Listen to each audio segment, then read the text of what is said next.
Hello friends, स्वागत है आपका हमारा यूट्यूब चैनल स्टोनो नॉलेज पे। दोस्तों, आज के इस वीडियो पर हम चर्चा करेंगे 100 वर्ड प्रति मिनट की हिंदी डिक्टेशन संख्या 28 के बारे में, जो कि आने वाले सभी स्टोनोग्राफर एग्ज़ाम के लिए बेहद महत्वपूर्ण है। तो चलिए फिर दोस्तों, ज़्यादा देर ना करते हुए यह डिक्टेशन स्टार्ट करते हैं। यह किसी से छिपा नहीं कि राहुल गांधी को प्रधानमंत्री नरेंद्र मोदी फूटी आँख नहीं सुहाते, लेकिन उनकी निंदा करने के लिए अब वह जैसी सड़क छाप भाषा का इस्तेमाल करने लगे हैं और बिना किसी शर्म संकोच उसमें इजाफा करते जा रहे हैं, वह अकल्पनीय है। किसी के लिए भी समझना कठिन है कि आखिर राहुल गांधी इतनी क्षुद्रता पर क्यों उतर आए हैं और उससे इन्हें क्या हासिल हो रहा है। यदि वह अथवा उनके सहयोगी यह समझ रहे हैं कि गाली गलौज वाली भाषा का इस्तेमाल करने से उनकी लोकप्रियता बढ़ जाएगी, तो यही कहा जा सकता है विनाश काले विपरीत बुद्धि। राहुल गांधी मोदी सरकार और खासकर प्रधानमंत्री नरेंद्र मोदी पर राजनीति हमला करने के लिए किस कदर आतुर रहते हैं, इसका ताज़ा और शर्मनाक उदाहरण है चीन से सैन्य तनाव घटाने संबंधी समझौते के मामले में उनका बेतुका बयान और तथ्यों की अनदेखी करने वाला है। रक्षा मंत्री राजनाथ सिंह का यह बयान सामने आने के बाद ही राहुल गांधी ने इस समझौते को चीन के समक्ष मोदी का समर्पण करार दिया है। शायद उनका इतने से मन नहीं भरा तो उन्होंने नए सिरे से प्रधानमंत्री के खिलाफ भड़ास निकाली। उन्होंने प्रधानमंत्री को कायर बताते हुए यह भी कहा कि गद्दार ने भारत माता को चीर कर एक टुकड़ा चीन को दे दिया। हैरानी है कि राहुल यह सब कहते हुए 1962 में चीन की ओर से हड़पी गई ज़मीन को कैसे भूल गए। पैराग्राफ। प्रधानमंत्री के प्रति अभद्र भाषा का इस्तेमाल कर रहे राहुल गांधी केवल उनके प्रति ही अपनी घृणा का परिचय नहीं दे रहे हैं, बल्कि सेना के उन जवानों का भी अपमान कर रहे हैं जो बेहद कठिन हालात में लद्दाख के दुर्गम इलाकों में चीनी सेना को मुंह तोड़ जवाब देने के लिए डटे हुए हैं। क्या इससे बुरी बात और कोई हो सकती है कि जो सेना अपने पराक्रम से देश के मान की रक्षा करने में लगी हुई है, उसके प्रति कोई भारतीय नेता इस कदर अविश्वास जताने लगता है। सेना पर अविश्वास जताना राहुल गांधी का पुराना शौक़ है। सर्जिकल स्ट्राइक के बाद उनके बेतुके बयान को भूला नहीं जा सकता। चीन के साथ सीमा विवाद के मामले में तो यह लगता है कि उन्होंने प्रधानमंत्री और सेना के साथ देश को भी नीचा दिखाने की ठान ली है।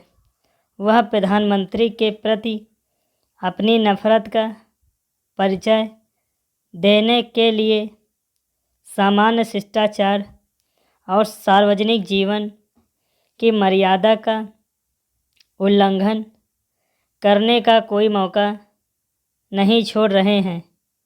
उनके रवैये से यही लगता है कि वह बुहड़ता का परिचय देने से बाज आने वाले नहीं है, लेकिन कांग्रेस को यह आभास हो जाए तो बेहतर कि वह अपनी हद पार कर रहे हैं।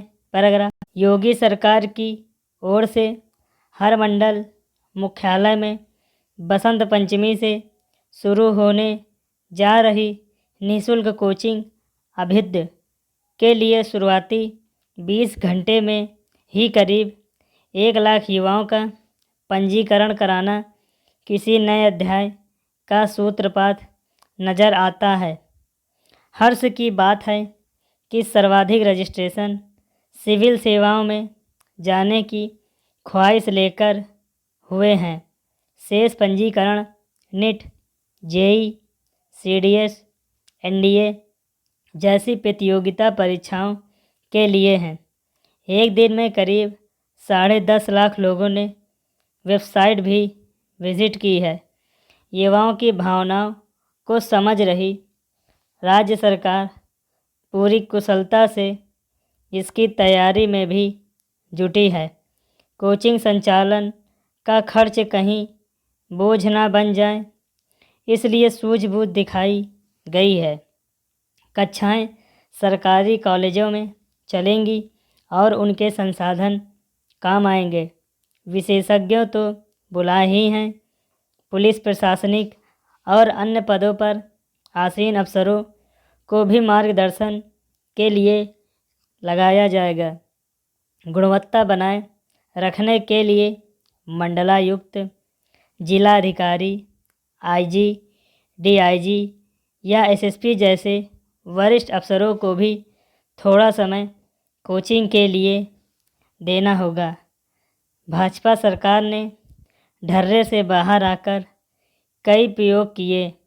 किसी ने सोचा नहीं था कि कोरोना जैसे विकट हाल के बीच जब सरकार की कमाई पर बड़ी चोट पड़ी, तब इस तरह की मुफ्त कोचिंग का कोई अभिनव प्रयोग किया जाएगा।